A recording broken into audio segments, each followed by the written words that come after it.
And I'm sorry to tell you, Nigel, that it ain't going to happen. Not in your lifetime. All of these elderly people that voted for Brexit and all white working-class men that voted for it are going to suddenly realise the elderly people are going to die off. They're going to be replaced by the younger people that want to be part of Europe. And white working-class man, when he realises that he's never going to get what he thought he was going to get, is going to turn on you, I think in a previous life you would have been standing on a soapbox selling snake oil, and you would have sold an awful lot. But when people got the idea, you'd been run out of town because you've got the gift of the gab. But the last thing that people need in political leaders in this world is people with the gift of the gab. They need statesman-like people with foresight. You have.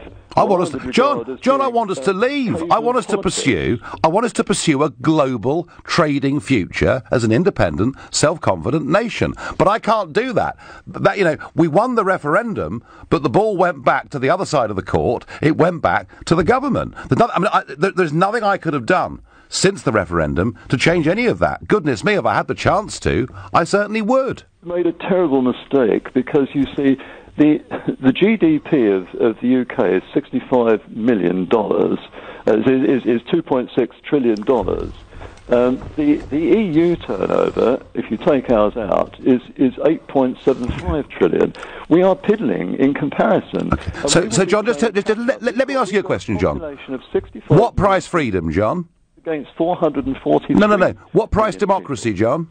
Pardon? What price freedom? What price democracy?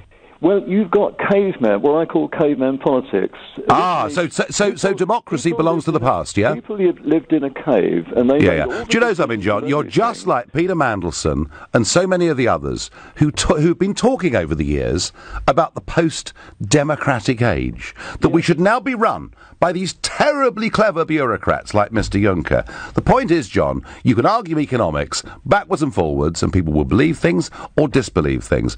Isn't the biggest point about Brexit that it's about democracy, it's about governing our own country and making our own laws? And you think that is caveman politics? You didn't frankly have the balls to put country before party.